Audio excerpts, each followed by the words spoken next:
नमस्ते विद्यार्थियों। स्पर्श के गद्य खंड में हम लोग 2 पाठ पढ़ चुके। बड़े भाई साहब और डायरी का एक पन्ना। आज तीसरा पाठ हम लोग पढ़ेंगे जिसका शीर्षक है ततारा वामीरो कथा और लेखक हैं लीलाधर मंडलोई। बच्चों, यह एक लोक कथा है। कहानी पढ़ने से पहले थोड़ी जानकारी लेखक के बारे में और कहानी की पृष्ठभूमि भी जानना बहुत जरूरी है। बच्चों, लीलाधर मंडलोई वर्तमान में छत्तीसगढ़ में इनका जन्म हुआ था, लेकिन जब इनका जन्म हुआ था तो वह मध्य प्रदेश था। इनकी शिक्षा दीक्षा भोपाल और रायपुर में हुई। मूलतः स्वभाव से ये कवि थे।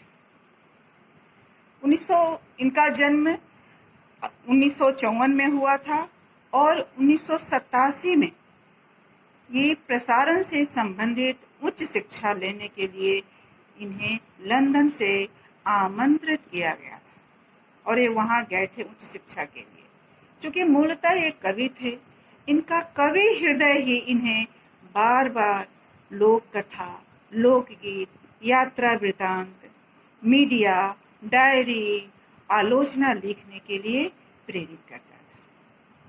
अंडमान निकोबार द्वीप समूह से संबंधित जो भी गद्य रचनाएं इन्होंने की, जो भी गद्य में जो कुछ भी लिखे, अंडमान निकोबार द्वीप समूह से संबंधित वह समाज शास्त्रीय अध्ययन का विषय है। समाज से संबंधित जो जानकारी मिलती है वह समाज के ताना बाना को समझने में हमारी मदद करती है। इनके कुछ रचनाएं हैं, प्रसिद्ध रचनाएं हैं, जिनका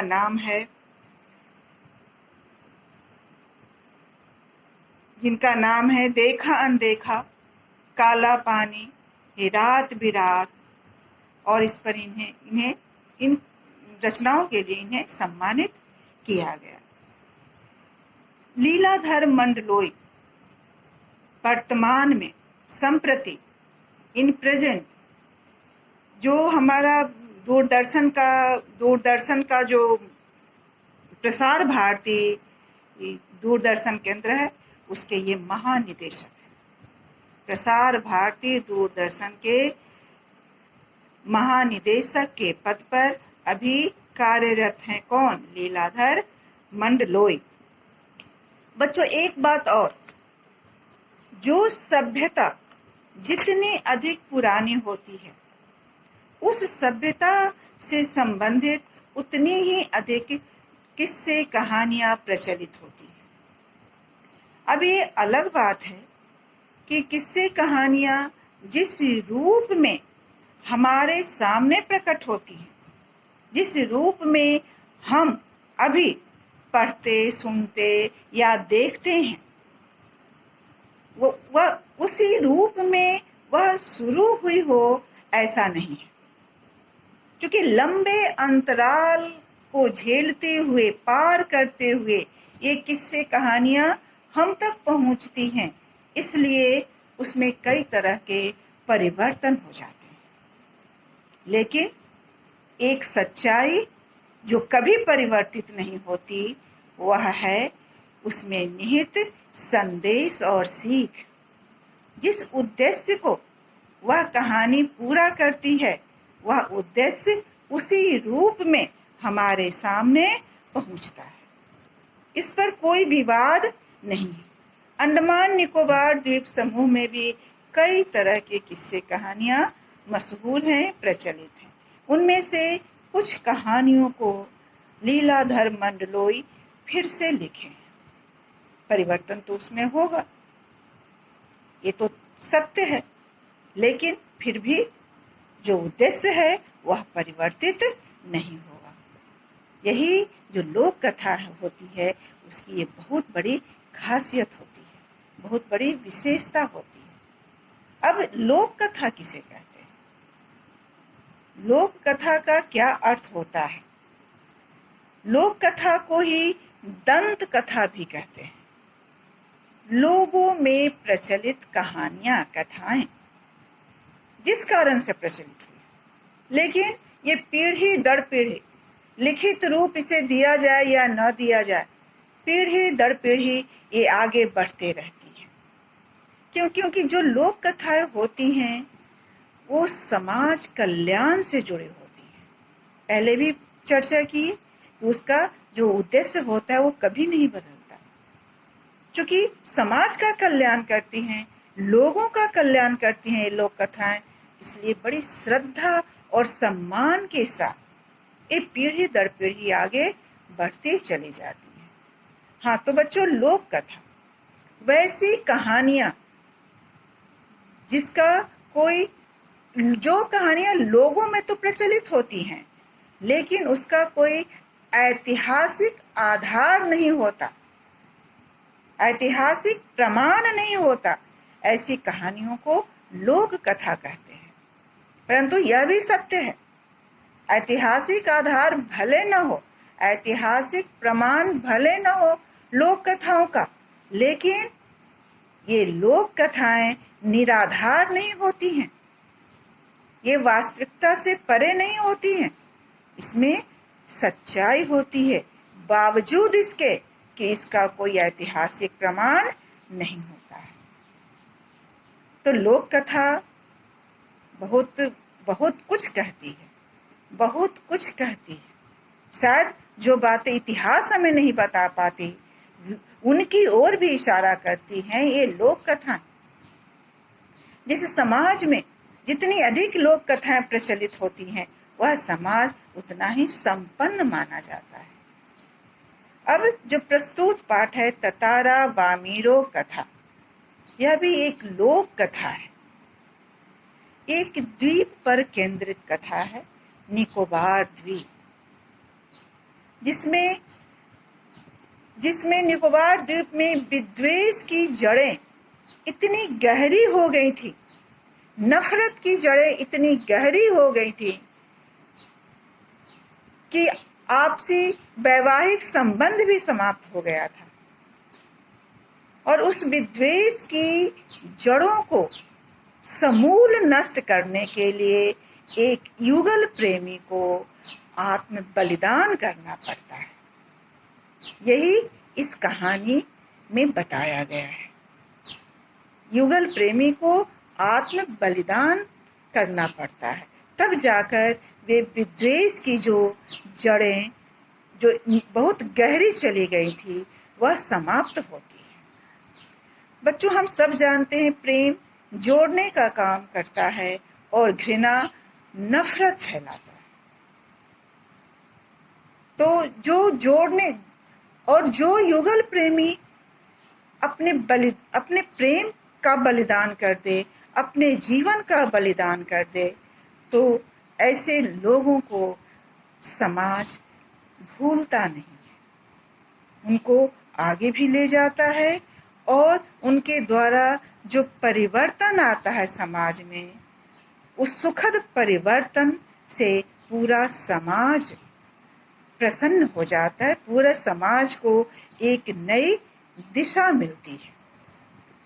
तो ततारा वामीरो कथा में इसी बात को बताया गया है, जो कि एक लोक कथा है और बड़े सम्मान के साथ, बड़े श्रद्धा के साथ निकोबार के लोग इसे याद करते हैं। बच्चों, अब हम लोग कहानी को पढ़ेंगे, लेकिन कहानी पढ़ने से पहले 2-4 बातें और समझ लेना जरूरी है। सबसे पहले तो कहानी में ये एक ततारा और वामीरो जो दोनों एक दूसरे से प्रेम करते थे। ततारा पासा गांव का रहने वाला था और वामीरो लपाती गांव की रहने वाली थी। लेकिन वामीरो के गांव की ये परंपरा थी, ये रीति थी कि वैवाहिक संबंध सिर्फ अपने ही गांव में होंगे, दूसरे गांव से वैवाहिक संबंध नहीं होंगे, जिसके कारण दोनों की शादी नहीं हो सकी। यही इस कथा में बताया गया है, जो त्याग किया ततारा और वामीरो ने, और उनके त्याग के कारण निकोबार में ये सुखद परिवर्तन आया कि वैवाहिक संबंध दूसरे गांव में भी होने लगे। अब थोड़ा सा ज्योग्राफिकल कंडीशन बताया गया है अंडमान और निकोबार का। पाठ का जो पहला अनुच्छेद है उसमें वर्णन है कि अंडमान द्वीप समूह का जो दक्षिणी छोर है, अंतिम दक्षिणी छोर है, वह है लिटिल अंडमान, जो कि अंडमान द्वीप समूह की राजधानी पोर्ट ब्लेयर से 100 किलोमीटर दूर अवस्थित है। अंडमान द्वीप समूह का अंतिम द्वीप, दक्षिणी द्वीप लिटिल अंडमान, और उसके बाद निकोबार द्वीप समूह की श्रृंखला शुरू होती है। निकोबार द्वीप समूह की श्रृंखला शुरू होती है और निकोबार द्वीप समूह का जो पहला प्रमुख द्वीप है वह है कार निकोबार।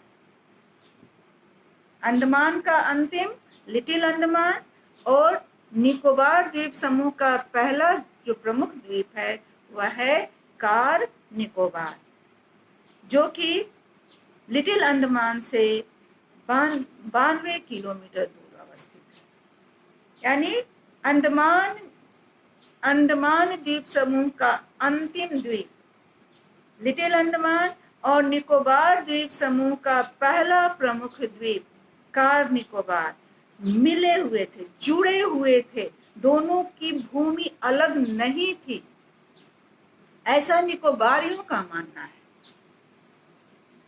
लेकिन बाद में यह अलग हुआ। इस कैसे अलग हुआ, क्यों अलग हुआ, इसी के से संबंधित यह लोक कथा है। जो निकोबार द्वीप समूह है, चूंकि वहां निकोबारी जनजाति का वह आदिम केंद्र है वह, इसलिए इसका नाम है निकोबार द्वीप समूह। लिटिल अंडमान और कार निकोबार दोनों जुड़े हुए थे। सदियों पहले जब दोनों द्वीप जुड़ा हुआ था तो पासा गांव में ततारा नाम का एक बेहद ही सुंदर और शक्तिशाली युवक रहता था। बहुत ही सुंदर था और शक्तिशाली था। साथ ही साथ वह मददगार इंसान भी था। वक्त मुसीबत में जो भी उसे याद करते थे वह दौड़ा दौड़ा उनके पास पहुंच जाता था मदद के लिए। सिर्फ अपने ही गांव के नहीं, आसपास के गांव के लोगों की भी वह मदद करता था और बहुत ही आत्मीय स्वभाव का था। आत्मीय स्वभाव के कहने का अर्थ क्या हुआ? अपनापन। जिसके पास भी जाता था उसे अपनापन महसूस होता था उस व्यक्ति को। किससे? ततारा से। हमेशा पारंपरिक पोशाक में रहता था, जो वहां के लोगों का परंपरा से चली आ रही पोशाक थी, और उसके कमर में लकड़ी की एक तलवार लटकती रहती थी। वह लकड़ी की थी, वह हमेशा उसके कमर में बंधी रहती थी। उस तलवार को वह अपने से अलग कभी नहीं करता था, लेकिन साथ ही साथ उस तलवार का उपयोग वह लोगों के सामने कभी नहीं किया था। सिर्फ कमर में बंधी रहती थी और यह तलवार वहां के लोगों के लिए एक रहस्य बनी हुई थी, विलक्षण रहस्य। लोगों का कहना था, लोग कहते थे कि उसमें दैवीय शक्ति है उस तलवार में। और ततारा जो इतना साहस भरा काम कर जाता है, कठिन से कठिन काम को कर जाता है, सबकी मुसीबतों को दूर कर देता है, वह सब इस तलवार की वजह से ही कर पाता है, ऐसा लोगों का विश्वास था। ततारा ऐसा कभी नहीं कहा, लोग ऐसा मानते थे, देखे भी नहीं थे। लोगों के मन में विश्वास हो गया कि इसी कारण से ऐसा होता है। और वह तलवार जो थी उसमें दैवीय शक्ति का होना लोग मानते थे। किसी भी गांव में, आस पड़ोस के गांव में जब भी कोई कार्यक्रम होता था, कोई उत्सव होता था, तो ततारा को वहां आमंत्रित किया जाता था और वह उस आमंत्रण को स्वीकार करता था।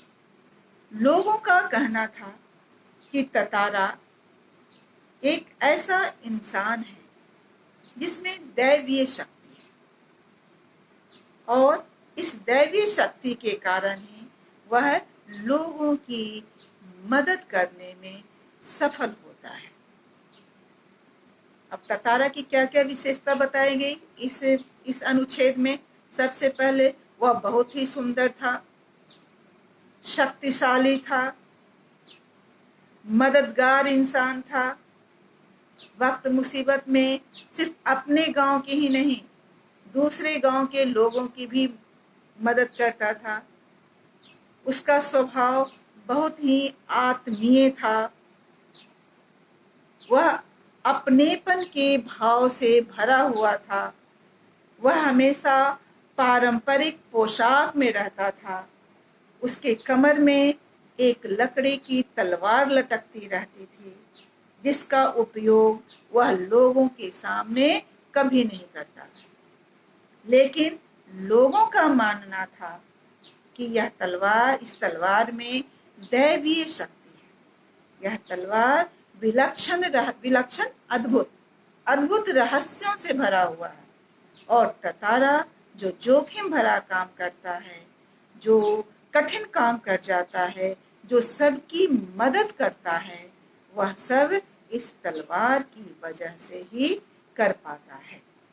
तो ततारा के बारे में इतना वर्णन है। आगे जो कहानी शुरू होती है, ततारा और वानरों के प्रेम की कहानी जो शुरू होती है, वह हम अगली कक्षा में पढ़ेंगे। आज आप लोग रचनाकार लीलाधर मंडलोई के बारे में 5 से 8 वाक्य लिखेंगे कॉपी पर और एक बार कहानी को निश्चित रूप से पढ़ लेंगे। धन्यवाद।